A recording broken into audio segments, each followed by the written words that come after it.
In this episode of Film Stock Reviews, I'm reviewing Season 1 of Loot. Loot premiered June 24th, 2022 with a 3-episode premiere on Apple TV Plus and ran for 10 episodes. The season finale of Loot was August 12th, 2022. Now, in this series, it stars Maya Rudolph as Molly Novak, Molly Wells, Michelle J. Rodriguez, or MJ Rodriguez, as Sophia, Joel Kim Booster as Nicholas, Ron Funches as Howard, Nate Faxon as Arthur, and Adam Scott as John Novak. Now, it tells the story of Molly Novak, who is married to John Novak, a billionaire philanthropist. Well, she finds out he's having an affair with a younger woman, so she divorces him, and without a prenup, she gains $87 billion. Within that time, she's going through her emotions of depression with being divorced and, going through her house and not knowing what to do with her everyday life now that her husband has left her. And all of a sudden she gets a call from someone named Sophia. Who is Sophia? Well, find out that Sophia runs the Wells Foundation, a philanthropic foundation which helps the poor with housing and to put people in good homes and help everyone in the community out. Molly didn't know she was part of this foundation. She goes in and things change and things are very different. Each episode has a clear vision of where it's going with the writing and the directing.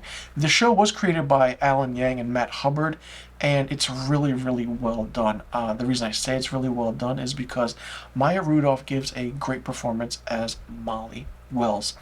And not only that, but MJ Rodriguez, who you know from the show Pose, which was on FX and created by Ryan Murphy, she had a big breakout role in that, and it was great to see her in this. I didn't know anything about this show. I figured I like comedy, it's different. I like Maya Rudolph, she's fantastic as an actress, as a comedic actress.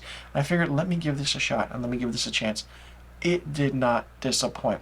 Not only that, Joel Kim Booster as Nicholas, the gay Asian friend to Molly, who's always there by her side, is really, really funny to watch and really fun. And he gives a different dynamic. He just wants to be around her, party, and have a good time. Now, Ron Funches plays Howard, who is a nerd who's into, Goku, Vegeta, and wears all these Dragon Ball Z shirts. It's funny, and he has a girlfriend who is always demanding, and things happen with that. And Nate Faxon as Arthur is really good. Nate Faxon from The Connors, as he plays Jackie's new husband. Now, not only that, Adam Scott is in and out as John Novak, but he plays that sadistic, egotistical billionaire son of a bitch so well to a point like you hate him. Not only that, there is another billionaire in this, played by Oliver Martinez as Pierre, a French billionaire who wants to do this water treatment foundation. Doesn't go right at all, and that's the thing, and that's the theme in every episode. Nothing goes right for Molly. She does want to give back to the community, but she doesn't know how, because she doesn't know how to do this stuff. And as she's giving back, it comes back and bites her in that face, and it's just like over and over. She wants to do good. She wants to have a happy relationship because now she's divorced, but she can't find that man she wants. She doesn't know what to do with her money, and every time she helps out, something happens, or someone bought something that tried to, bribe or some. Like in an episode where we find out that John Novak, her ex-husband, kind of made some calls and gave Molly Wells an award at a gala, which she thought she got because she did all this philanthropic work. That wasn't the case. Now, not only that, there are interesting cameo appearances by Seal in the first episode. Not only that, chef and entrepreneur David Chang is in this as well.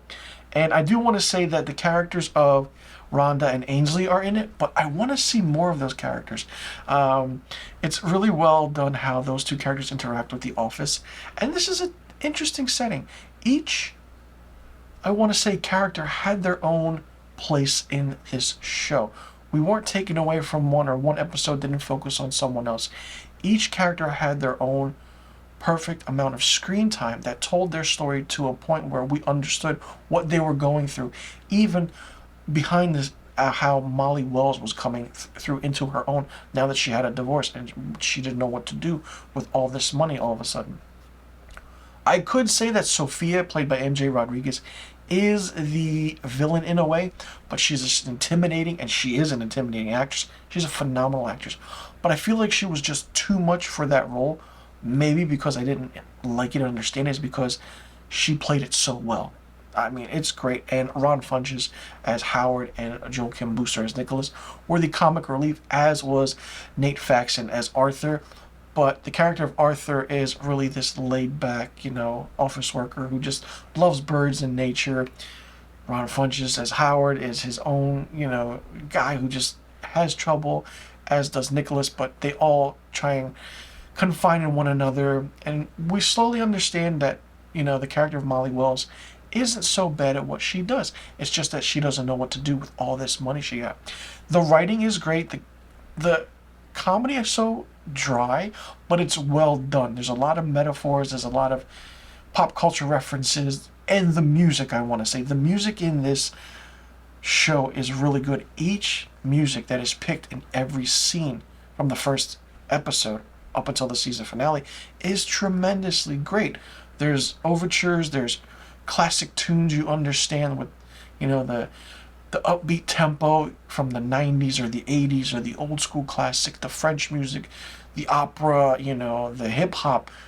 When it starts playing, you understand it and you know what music it is. But it goes so well with the scene that it just fits the mold and how that scene's going to play out. And each actor works really well off each other, especially as they play their characters.